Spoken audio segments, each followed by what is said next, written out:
to put up or shut up this year. Mm-hmm.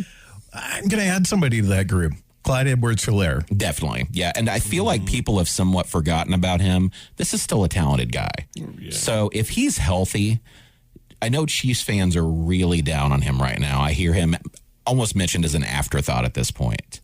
I think if he can stay healthy, he is a very good professional running back. Josh, I'm going to ask you, if there was a surprise in the Chiefs draft, was it that they took a running back? Yeah, I mean, I was thinking about that, honestly, just a few minutes ago. I think so. I think that would be the only surprise because we talked about how they needed defense, and most of what they drafted was defense. They got an offensive lineman because they could always use more depth there. Everybody could. So, yeah, I think the running back is probably the surprise. So I hope that they saw something in him that is going to be better than Clyde Edwards-Helaire because I'm one of those Chiefs fans that's down on him because he hasn't really produced anything that's impressed me. Their other running backs have been a lot more impressive. Ned, running backs are kind of like paper clips. There's always seems to be one laying around when you need it. Were you surprised that they took a running back? Well, I think that's precisely why they took just the one running back there, because they know in the free agent market, which will be coming up starting today and continuing right on till the spring camps and into the summer, they know they're going to run into some good, solid running backs, some solid players who just can't find a place on their team. Now, it's going to be expensive for them, and they're going to have to handle their salary cap situation. But, no, I wasn't surprised that they signed one of them. Just the fact that it was just one, that in and of itself, I thought was being a little... let's take it away. It took away from the sexy level of what they were doing. You've got ugly old defensive guys in there and not the pretty Well, at least boys. they didn't draft a tight end. Well, that's our grade. You guys hear it. We think it's good, but not sexy. We'll be back to talk about the rest of the NFL draft in just a moment right here on 104.7 The Cave, Ned Talk.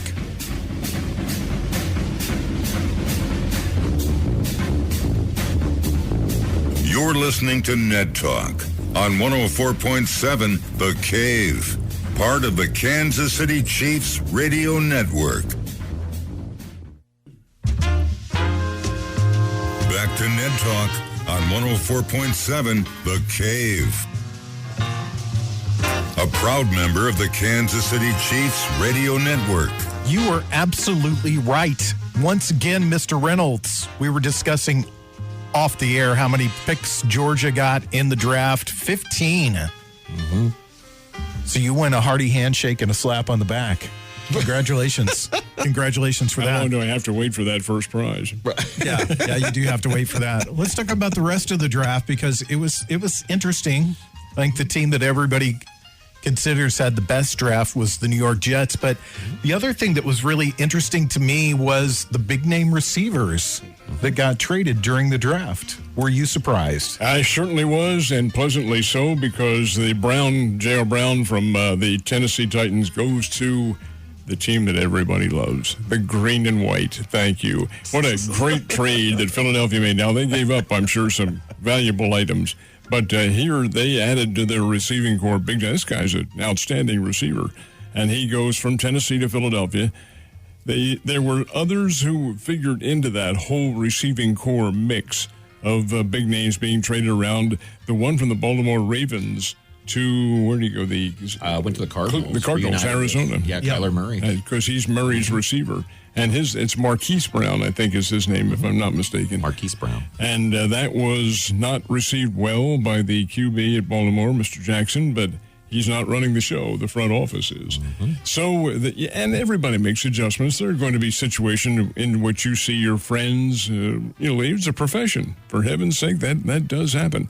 But I really did like the Philadelphia trade, the Tennessee trade to Philadelphia. I think that helps the Eagles immeasurably. And I think it helps Jalen Hurts quite a bit. Oh, yeah. Were you surprised at all the offensive players that were on the move in the draft? It was kind of shocking to see a couple of big receivers moving out.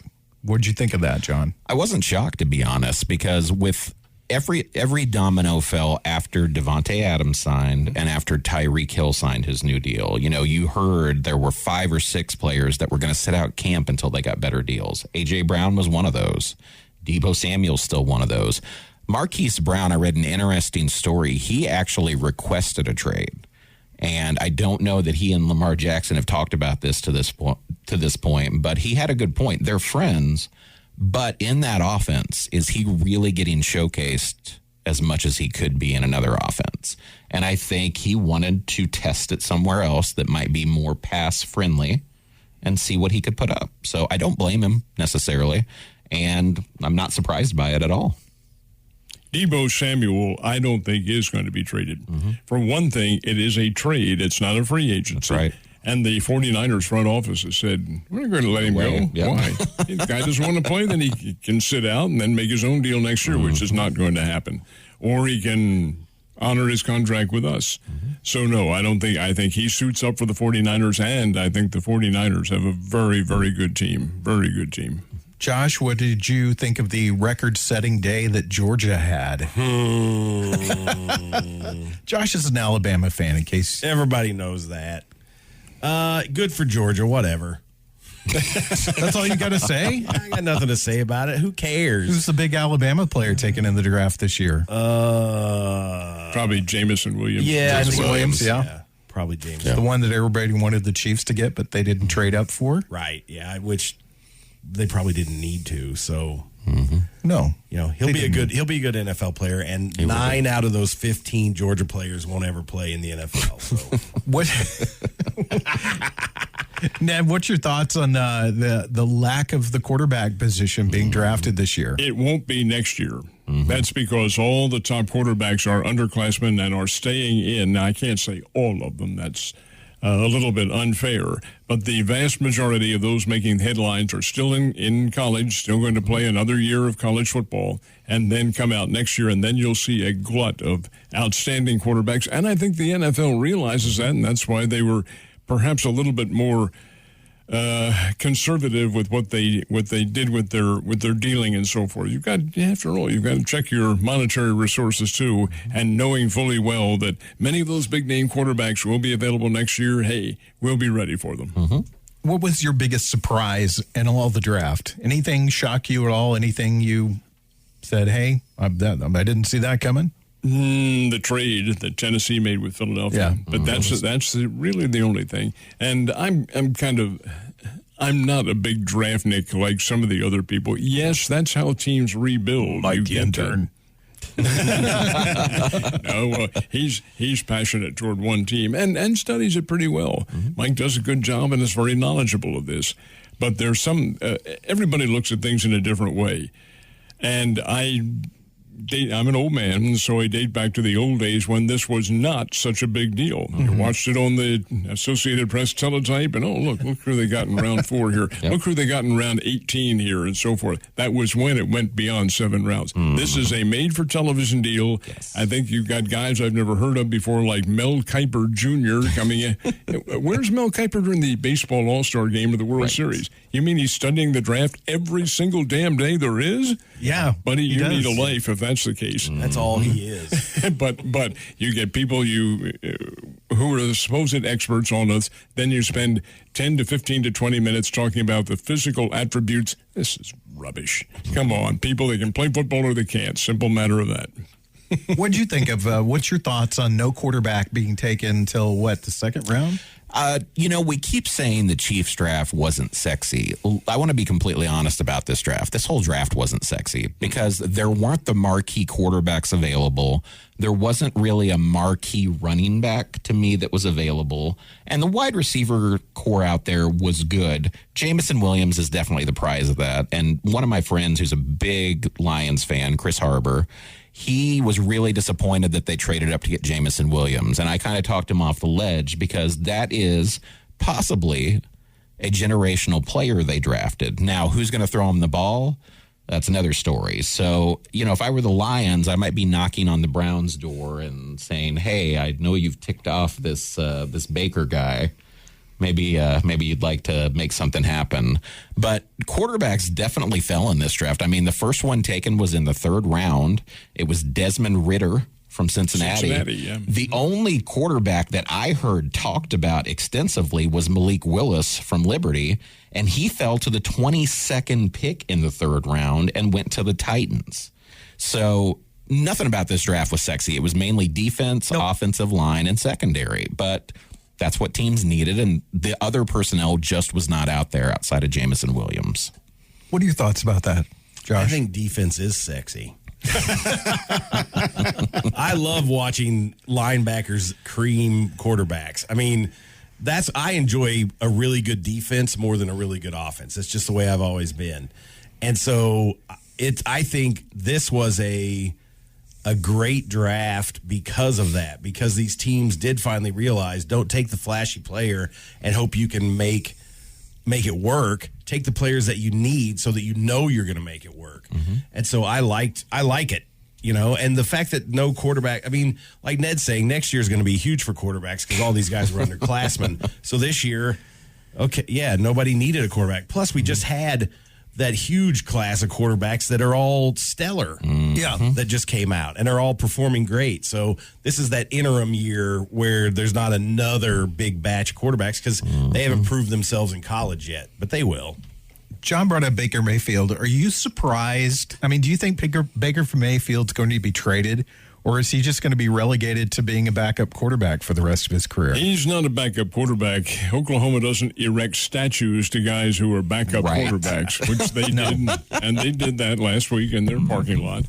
No, I think he'll be traded, or he will stay with Cleveland and wrest the number one position away from Deshaun Watson, and that's altogether a realistic possibility. You don't know what this guy's legal problems are going to be. You think they look right now as though they're going to be all right, that he can play, but he also hasn't played in a year. Mm-hmm. He did dress out last year, but they never played him in Houston. So what's going to happen to him? He may have that rust. Baker Mayfield does not. I still think Mayfield's a fine QB. I do as well. Yeah, and I mean, Watson is an if factor out there. He's got new allegations against him. You don't know how those are going to go. Roger Goodell tends to make examples of people. We just saw it in baseball. Everybody thought, okay, well, Trevor Bauer's going to probably start playing around May. How about May of 2024 is about the earliest he's going to play at this point. It's a 2-year We're not suspension. even talking about that yet. Okay, can we just stop? We'll talk about Trevor Bauer and all that in a minute. We're focusing on football right now, guys. But we are, because we're making a correlation of what suspensions might be. I don't think they'll give a 2-year suspension to Deshaun Watson. I don't see that happening. And I also don't. I also think that it's. I think it's a situation too that since he's been traded to this team, that the NFL has a little bit of a stake in that they are not going to let anything happen there. That they're going to kind of ease this over. What's your thoughts on that, Josh? Well, they can't, because society is so hell bent on domestic abuse now. Oh, they can. No, they won't, though. They won't, because it would really give them a black eye.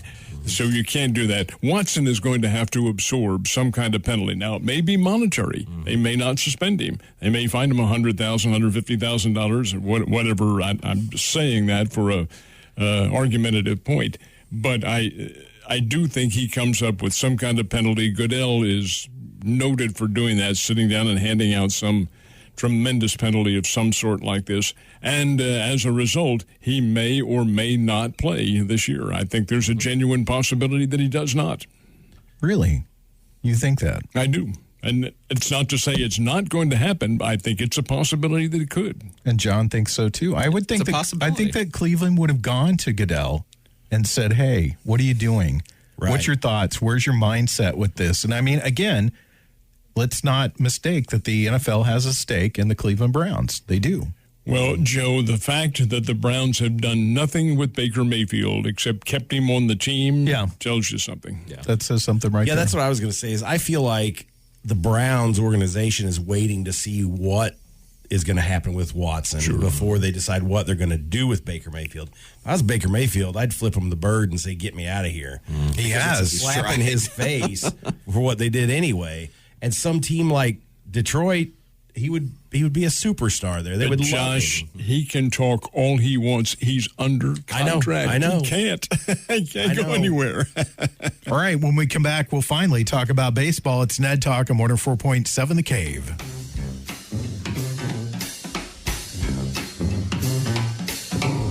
You're listening to Ned Talk on 104.7 The Cave, part of the Kansas City Chiefs Radio Network. back to Ned Talk on 104.7 The Cave. A proud member of the Kansas City Chiefs radio network. We're about at the 1 month mark for the Major League Baseball season, and we're seeing some things happen, some interesting things. Here's the things we're going to cover so you guys can start to wrap your mind around it. Trevor Bauer, we'll start there. We'll talk about Clayton Kershaw. And then we'll talk about, is a no-hitter really a no-hitter if it takes more than one pitcher to pitch it? So let's start with Trevor Bauer, who is a pitcher for the Dodgers like Clayton Kershaw, and he has been suspended for 2 years. I don't think anybody's heart in Major League Baseball is broken by that because he has a particularly nasty reputation with everybody. But this is another domestic abuse situation. Inclusive of the Cleveland Indians, the Cincinnati Reds, the Los Angeles Dodgers, and UCLA teammates. They all have very low regard for this individual. He's had issues with all of them, with all of the personnel there. So no, but I will tell you this. I don't think that'll be a 2-year suspension. I know that's what's handed down. He has the right to appeal. I think the appeal will probably be heard. And I do look for it to be reduced by maybe a year, but more than likely about, half a year or so, somewhere around there. But I do look for it to be reduced. Does anybody want him back, though? That's the question. Well, he's rusty now. Yeah. He hasn't had any work, and he's a pitcher. He's a pitcher, pretty good pitcher. Doggone it, he can play. But it's going to take him a while to get back into shape if he can. How old is he? I'm going to say Bauer's probably 29 or 30. I think he's 30, 31, somewhere around there. As much as I despise Trevor Bauer as a human being, he's entertaining for people, kind of like in the way Conor McGregor is entertaining to people. I will defend him in this situation. Not what he's done, so hear me on this. Not the acts that he's accused of, not his preferences in the bedroom. I will defend him from a standpoint, if you're going to crack down on domestic violence, we have guys like Starlin Castro. We have Marcell Ozuna, who were under similar situations that got much lesser suspensions. Bauer, and this is, again, Rob Manfred at his best. The reason Bauer got 2 years is because Bauer relentlessly goes after Rob Manfred. And this is what I don't like about his position as commissioner. It's the Wild West out there. It's like having Joe West as a commissioner. He absolutely holds grudges. He bald-faced lies about everything. Manfred is the ill of a lot of Major League Baseball's problems. I can't wait for that regime to change, and I hope it's sooner rather than later. Any thoughts on Trevor Bauer you want to share with us there, Josh? Well, this is the first I've heard of it, being the casual baseball fan that I am. But, I mean, I feel like if they truly want to clean up that part of professional sports, then a hardcore suspension like this is what they need. Maybe the punishment doesn't fit the crime, but if you want people to stop doing it and think twice before they do it, how about losing 2 years of your career? You think about what the storyline is, and all we can do is quote it. We don't know what the situation in terms of what actually happened, but the domestic abuse, apparently the abuse part of it wasn't consensual, but the activities were. And it just so happened that there were roughhouse tactics and so forth and so on. Does that merit a 2-year suspension? Well, and don't forget that he was acquitted. He was said charges again. So I don't know. I just don't understand. I can see what you're saying, John, about how it's a vendetta by the commissioner. We all know that I think there are very few people that are happy with this commissioner, and they're ready for there to be a different one. So, I mean, and the problem is that's going to play into most of these situations. We talked about how Goodell is, wants to clean up the NFL, but it seems like every time he tries, it just makes it worse. Right. But it's the same thing. These guys are overreacting maybe to certain situations, or they think, okay, I've got to make an example of this guy so it doesn't happen again. They're kind of in a no-win situation, and I'm not by any means defending them because they're doing things wrong. Oh, absolutely. But John's reaction to the commissioner, I think, is right on, and I back it 100%. The man has come in and decided to shake up the boat. Well, sometimes the boat does need shaking, but not this way. Not with the rules that are being implemented, which are totally obscure, number one, and really kind of an insult to many baseball fans. They are apparently going to be implemented. There's some that are good. Mm-hmm. They have the runner on second base issue. We don't need to go into all the rules changes, but he's decided to create this mixture in a very short time without giving it time to be digested by everybody, and now to come up with his own punitive measures, and maybe brought on by the fact that the players, and Bauer's not the only one. There have been many other players who have come on. In my this case has been highly publicized. Okay? A lot of the other cases. Keep in mind, Joe, where it happened too, in Los Angeles, which is a big city in which you're going to get an influx of media coverage on this. It's been highly publicized. A lot of the other cases that John mentioned, not as publicized. I mean, that doesn't excuse the act. It doesn't excuse the act at all. But I think when it's more out there in front of people's faces, when it's somebody's name that people are familiar, even if it's tangentially more familiar with than some of the other names that John mentioned, I think that's, you increase the punishment. And while I sort of agree with you on Rob Manfred, I don't particularly care for Rob Manfred. I see some of the changes that he's making in the game as being positive. I'm excited for the shift to completely go away because it's killing the game. I didn't say everything was. I said that there were a number. And I like the pitch clock too. I do. The pitch clock, I have been told, has hastened the games in the minor leagues by as much as 15 to 20 minutes for that. There are others that I'm not in favor of. One that hasn't happened, that should have happened a number of years ago, is not a change. It's a firing. Why Angel Hernandez is still umpiring, Lord. I can't tell you. Yeah. It's not like he's made a mistake yesterday or the day before. It's 20 years of mediocre, in fact, 30 years of mediocre umpiring. I had a civil discussion online with a friend of mine who officiates youth baseball, and I understood his point because he said, this guy's one of the best in his craft. Now, that's where we differed in opinion. He is not. Statistically, they have stats for umpires now. Angel Hernandez is at or near the bottom each year. Here's my opinion on umpires, and I'll stick to this till my dying day. If I know your name as a casual fan, you are not doing your job correctly. If I know the umpire's name, because who do we know? Joe West, C.B. Buckner, Angel Hernandez.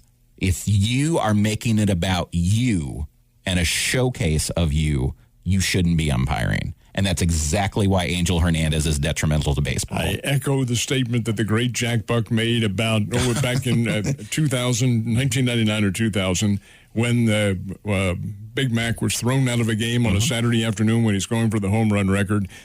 Well, 35,000 fans paid their way in to see the umpire throw him out. That there's a microcosm of it all, right? Buck wouldn't utter his name after that point. He would not. The thing that gets me, again, as a casual fan, is I even saw the headline where in one game, Angel Hernandez had 22 missed calls. Like they showed that was the one zone. That was last Sunday. It was 19 against the Philadelphia Phillies. And I'm like, do these guys not have a grading system? They do. They do. They do. All right. So is it that there aren't any umpires to replace him? No, it's that the umpires union is so strong. Okay. Well, they're not that strong, but there's other factors that play into it that we don't need to discuss. let's talk about Clayton Kershaw. He is the Dodgers' all-time leading strikeout leader. Why is that such a big deal? Well, the history of the Los Angeles Dodgers, the Brooklyn Dodgers before that, the pitchers that his name is over, Sandy Koufax, Don Drysdale, Carl Furillo. I mean, Orel Hershiser. Oh, that's right. Carl Erskine. Thank you. Yes, that's who I meant. Yep. Just an amazing list of pitchers that they've had over the career. And what I saw today that really surprised me is it took him fewer games than any other pitcher on that list, even the great Sandy Koufax, to become the all-time Dodgers strikeout leader. So that's a major milestone in Major League Baseball. Agreed. It is. Yeah, the game has changed, especially in the way that Hall of Fame statistics are going to be calculated. We've mentioned this on the show before. Clayton Kershaw, if he retires today, is a first ballot Hall of Famer to me. You're not going to see guys get 300 wins. You're not going to see a 5,000 strikeout guy, but it is historic that Kershaw is number one with a team with that sort of lineage. And you're not going to see guys get 2,000 or 3,000 hits. It's Absolutely 2,000 or 2,500 may be the benchmark. Exactly. Yes. Because Miguel Cabrera just did it, and there's looking like nobody's going to even get close. Right. Mike Trout probably will be injured later today, so he won't make it. And I think the closest player is, I forget who it was. I think it's Robinson Cano. No, it was Votto, I think. Was it Votto that's close? It's Joey I know Votto, they're and up he's there. at like about 2,500 or so. Yeah, and he's not going to around make there. it. He's not going to make it. So let's talk about our final topic of conversation. Is a no-hitter a no-hitter when more than one pitcher pitches in the game? No. Well, it is a no-hitter, but it is not a remarkable no-hitter as it would be if one person, as the aforementioned Clayton Kershaw, did have going for him about 2 weeks ago when he got taken out. And it was consensual. They both agreed, both him and the consensual takeout there. Right. No. The consent was by both player and manager. Right. He said, look, it's cold. It's 38 degrees in Minneapolis. He had 7 1/3, whatever it was, 7 innings of a perfect no-hitter. And he said, look, we have the rest of the season to go. We're ahead of this team 7-0, the Dodgers and the Minnesota Twins. Do you win? He said, no, you're right. I'll take it out. There will be other times. Well, I noticed he had a change of heart about 2 weeks later, but that was to, I'm sure, satisfy some reporter somewhere along the line. So, no. Does it have the same effect as if one pitcher threw the thing? Heavens, no, not at all. But it is a no-hitter. You, Mr. Calling, you should totally have run for office. Because I'll ask a question and you'll veer wildly into whatever you want to talk That's about. right. Yeah. But you did finally get back around to. What are your thoughts on that, John? Do you think the Mets no-hitter is a no-hitter? I'm going to do a little bit of the same thing. So, don't. Come on. Nobody talks about the Braves no-hitter years ago that Kent Merker was a part of. It was 6 different pitchers. It's just not the same. No. I will say this about no-hitters in general. We're seeing a frequency of those, and I hate to point this back. Because of the lockout, we lost a lot of spring games. Yeah. If I look up and down every team's lineup in Major League Baseball, there are about 4 to 5 guys that are under 200 a month into the season. That's not good. So obviously those games make a difference. It's going to be a rough year for hitters. It really, really is. And it's going to be a rough year for some pitchers that didn't get stretched out properly. We're probably going to see some major injuries. We're not there yet. But until the shift is banned and we get back to true baseball, you're not going to see a lot of 300 seasons, and especially with the launch angles and everything else that's being, used as data today. But no, I think it is still an accomplishment. It's a team no-hitter to me. The individuals just aren't recognized for anything that's more than one pitcher. Thank you. I recognize the senator from Nebraska now. Josh Roberts, your thoughts on I'm it? going to give you a straightforward answer. The answer is no, because if you think of it this way, if a pitcher came in and pitched 3 no-hit innings, did he pitch a no-hitter? Right. No. He No. pitched 3 no-hit innings. So you can't say that it's a team no-hitter because the no-hitter is based on one player pitching a complete no-hit game. One, not multiple. I'm voting for that. And man, Joe, right here there. is the total assessment. Josh is not as good as John and Ned Reynolds with baffling the whip blank blank. That's right. Exactly. Josh is a flamethrower. He goes straight down the middle. That's These right. 2 guys, they work the edges. They're the best team in baseball right now. They're zigzagging away from Cobras. By the way, real quickly, who's the best team in baseball It is right the now? New York Yankees It that is played New York well. Yankees. Yeah. Thank job, you very Yanks. much. We'll come back and wrap up the show in just a second. Ned Talk on 104.7 The Cave.